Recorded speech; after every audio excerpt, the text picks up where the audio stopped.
dowladda Turkiga ayaa markii ugu horreysay goodin adag u dirtay nidaamka Israel waxana ay ku dhawaaqday xukuumadda Ankara markaan inay diyaar u tahay weerar dhinaca militariga ah ay ku qaaday Israel haddii ay sii wadaan duqeymaha ka dhanka ah dhinaca Syria gaar ahaan magaalada Dimashq war ka soo baxay Ankara ayaa si weyn loogu goodiyay nidaamka uu hogaamiyo Benjamin Netanyahu waxna la sheegay in hadda ciidamada Turkigu ay diyaar u yihiin in tallaabo degdeg ah ay qaadaan waa fariintii ugu adkayd ee ka soo baxda Turkiga oo ay tilmaameen inay diyaar u yihiin in tallaabo military ay qaadayaan xilligan haddaba Syria ma waxay isku bedeli kartaa bar kale oo ay ku dagaalamaan dawladaha waaweyn ee bariga dhexe warbixin gaar ah ayaan rabaa inaan idin kala wadaago arrintaasi iyo qoraal uu goordhow baahiyay madaxweynaha dalka Turkiga ee Recep Tayyip Erdogan dhinaca dalka Syriana waxaa lagu soo waramayaa caawa in la bilaabay beegsiga dadka aqoon-yahanka ah mid ka mid ah dadka sida weyn arrimaha sayniska u yaqaana oo dalka Syria ku noolaa ayaa gurigiisa lagu dilay waa tallaabo muujinaysa wax u dhigma markii Ciraaq xukunka laga tuuray madaxweynihii hore ee dalkaasi Saddam Hussein Syria ma waxay dib u raaci doontaa tallaabooyinkii dalka Ciraaq maxayse ka dhigan tahay beegsiga aqoon-yahanka oo ninkan ka mid yahay maxayse ilaa hadda dhinacyada weerarka qaaday ay u sheegan laayeen warbixin gaar oo arrintaasi ku saabsan oo durbaba la xiriirta walaac soo wajahay aqoon-yahanka Syria ee gudaha dalka ku sugan ayaan rabaa inaan idinla wadaago dhinaca Xuutiyiintana waxa ay tilmaameen inay weerar ku qaadeen maraakiib maraya biyaha badda cas oo Mareykanka u siday sahay ciidamadooda jooga bariga dhexe afayeenka kooxdaasi war ka soo baxay oo telefishinada qaar gaar ahaan jasiiro u baahiyay ayaan sidoo kale barnaamijkan idinku sheegi doonaa meel kasta oo aad joogtaan soo dhawaada ayaan idin leeyahay waa 10 December sanadku waa 2024 fadlan ku soo bir YouTube-keena oo ha ilmaamin inaad subscribe tiraado muuqaalkana aad la wadaagto saaxiibada soo dhawaada mar kale nidaamka Israel ayaa weerar ku qaaday meelo kala duwan oo ka mid ah dalka Syria goobaha ay sida aadka ah u bartilmaameedsadeen ayaa waxaa ka mid ah saldhigyo ay ciidamadu lahaayeen oo ay Israel ku tuhmayso in ay ku yaalaan diyaarado dagaal iyo waliba hub ciidan oo ay ka baqayaan in ay gacanta u galaan mucaaradka saacadaha la soo dhaafay waxaa la soo wariyay in meel qiyaastii 25 kilomitir u jirta magaalada caasimadda ah ee Dimashq ay soo gaareen gaadiidka dagaalka ee nidaamka Israel Benjamin Netanyahu ayaa lagu eedeeyay inuu qaatay nidaam qar iska tuurnimo ah oo doonaya dalka Syria mar kale in dagaal xoogan uu galiyo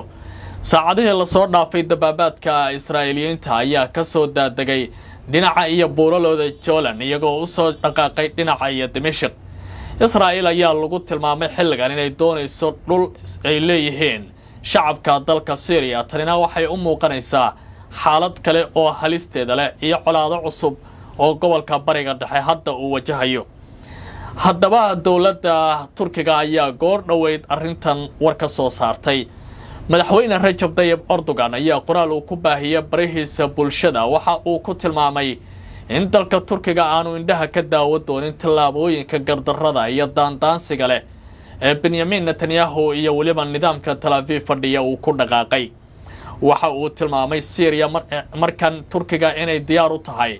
in Syria ay ka taageerto 3 jiha oo kala duwan dhinaca sugidda amniga gudaha siyaasadda iyo waliba qaaditaanka tallaabooyin military haddii loo baahdo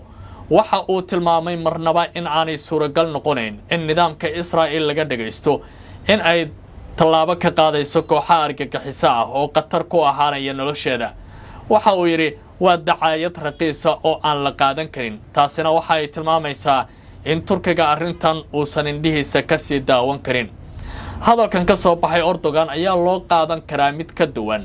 kii uu hore u jeedinaya markii dagaaladu ay ka socdeen Lubnaan iyo sidoo kale magaaladii la burburiyay ee Gaza ee gadofalladii ugu darnaa ee xuquuqda aadanaha ka dhanka ah ee lagu tilmaamay inay ahaayeen dambiyo dagaal ay ka dhaceen oo nidaamka Israel lagu eedeeyay tallaabadan ayaa waxa ay Turkiga u arkaan inay halis ku tahay amnigooda qowmiga ah ee daleed waxaana hadda ay u muuqataa tallaabo military ay qaadaan inay tahay mid suuragal ah sida ay ku doodayaan falanqeeyaasha iyo taxliilayaasha arrimaha amniga iyo militariga sida weyn uga soo muuqanaya warbaahinta bariga dhexe ee xaaladaasi dagaalka aad uga waramaya. dowladda Syria ayaa markii ay talada joogtay Israa'iil waxa ay ku marmarsiyoon jirtay in ay ka baqayso isla markaana ay si weyn isku hayaan dictatorkii qowmiga ahaa ee talada joogay ee Bashar al-Assad kaasi oo mucaaradka sharciga ah ay talada ka tuureen. laakiin hadda oo ay talada la wareegeen mucaarad midaysan, Israa'iil waxay qaadaysaa tallaabo ka duwan tii markii Bashar al-Assad uu talada joogay ay ku dhaqaaqayeen. dowladda Carbeed ayaa hadda u arka tallaabada Israa'iil mid aan la aqbali karin, laakiin warka ka soo baxay Turkiga waxaa lagu tilmaami karaa mid aan dhaya lahayn oo loo qaadanayo xaalad adag iyo diyaargarow military oo markan Turkiga uu qaadi karayo isla markaana uu isku diyaarinayo tallaabo ka dhana Israa'iil ee bariga dhexe ka dhacda.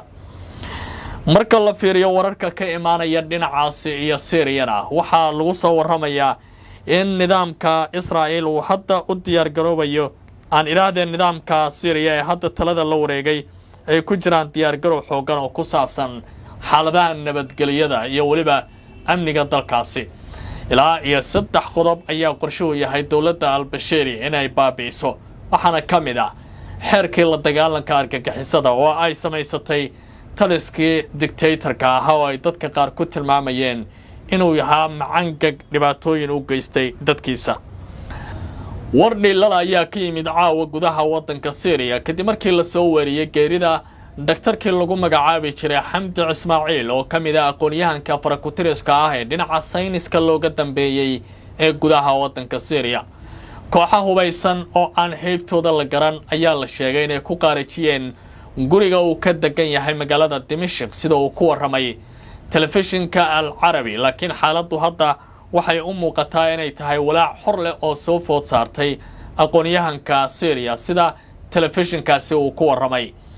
marka la fiiriyo tallaabadan ayaa durbaba waxa ay dadka dib u xasuusisay markii taliskii Saddam Hussein laga tuuray Ciraaq, tillaabooyin kooxo hubaysan oo wajiyada xirtay oo aan la aqoon ay u geysadeen dadkii aqoonyahanka ahaa ee ku noolaa magaalooyin kala duwan oo ay Baghdad ugu horeysay. arrintan waxaa la leeyahay waa mid walaaceeda leh, lamana oga kooxahan sababta ay u bartilmaameedsanayaan aqoonyahanka oo Dr. Xamdi Ismaaciil ka mid ahaa. ilaa iyo hadda dhinacyada talada la wareega ayaa war ka soo saarin, laakiin waxay hubaal tahay tani inay fariin u dirayso aqoonyahanka ku harsan gudaha wadanka Syria. dhinaca wadanka Yemen, Yaxya Sariic oo ah afayeenka kooxda Xuutiyiinta ayaa tilmaamay in bartilmaameedyo 3 ay ka fuliyeen badda cas iyagoo weeraray maraakiib sahay u siday ciidamada Mareykanka ee jooga bariga dhexe. tani waxa uu ku tilmaamay inay tahay dagaalka ay ku jireen isla markaana ay sii wadayaan howlgalladan. goor dhaweyd war uu la wadaagay warbaahinta isla markaana telefishinadu ay baahiyeen ayaa Sariic waxa uu yiri inta ay xaaladdu ay bariga dhexe qasan tahay inaysan u muuqan sabab dagaalada ay ku joojiyaan. kooxda Xuutiyiinta ee Cabdimalik al-Xuuti oo hogaamiyo ee Sanca ka talisa waxa ay maalmihii ugu dambeeyay weerar ku qaadayeen Israa'iil iyo waliba maraakiibta reer galbeedka ee gooshaya biyaha badda cas.